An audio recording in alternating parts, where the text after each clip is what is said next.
Hi, everybody. I'm Mike, And I'm Eric. and we're here to provide answers to frequently asked questions about using Euresys products. Today's question, Eric, is how can I check the power usage and connection speed of the camera or cameras connected to my Coaxlink board? In order for the frame grabber to provide power to the camera, the frame grabber needs to be connected to the power harness, the PEG connector, which can be found in most of the power harness you find on ATX power supplies. Why is it, though, that I can't use power from the PCI Express slot to power the camera? Why do I have to use the PEG connector? In fact, there are two reasons. First, on the PCI Express slot, which we use to connect the frame grabber in, most of them are limited to 25 watts. As our frame grabber uses about 15 watts, this leaves only 10 watts available for the cameras that could be connected to the frame grabber.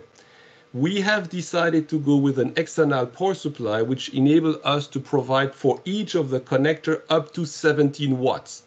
And this is highly over the rate of the regular PCI Express slot power usage availability. Wow, that's a lot of power. Okay, that makes sense then. Now, how can I see how much power I'm providing to each of the camera or cameras that's connected to my board?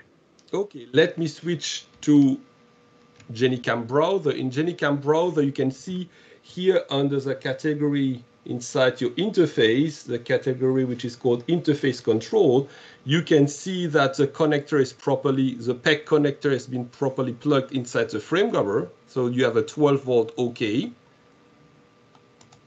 And here inside the Coax Express category, when selecting all here for this, you see the overall power which is provided by the frame grabber. So we are providing here about 20 watts in total to all my cameras, which I've connected. So I've connected four individual cameras.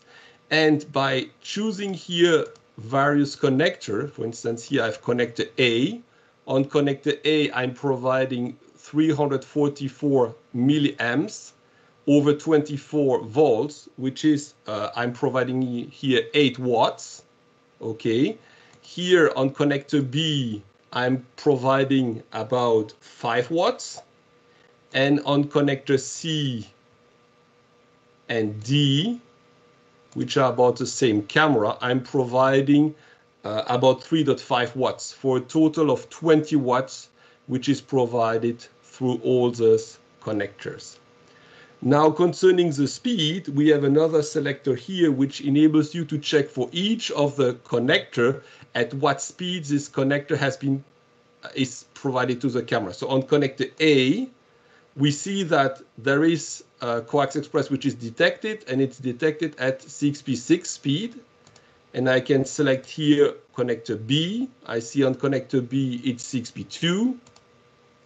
On connector C, it's connected in 6p3, and on connector D, it's connected in 6p5. So you see here I have 4 different cameras, and each of these cameras is connected to a different speed, which is properly handled by the frame grabber.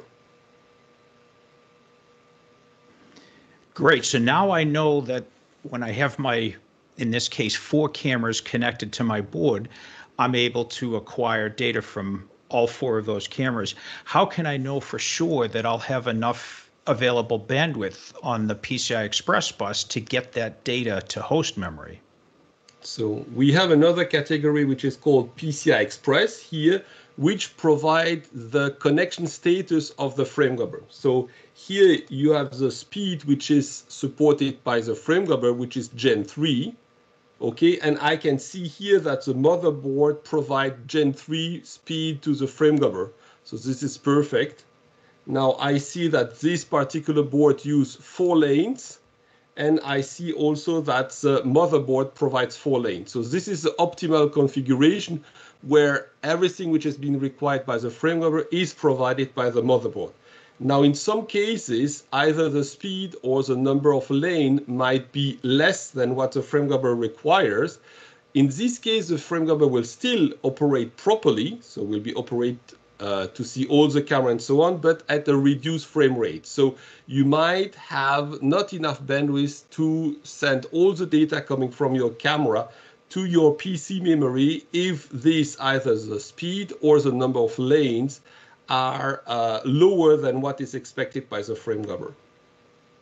Okay, great. So in this case, I see my Coaxlink Quad G3 board is plugged into a PCI Express bus, a Gen 3 slot by 4 lanes. How much actual bandwidth in terms of megabytes per second or gigabytes per second will this allow me to transfer? In theory, each link is providing 1 gigabytes per second, roughly, 1 gigabytes per second. So 4 links is 4 gigabytes per second. A Gen 2 would only provide 500 and a Gen 1 about 250. So I have here in total, and this is in theory, 4 gigabytes per second available bandwidth. And out of these, most of the time with adequate memory, we can use 3.4, 3.5 gigabytes per second out of the 4 gigabytes per second available bandwidth. Great. Okay, Eric, thank you for those answers. You're welcome.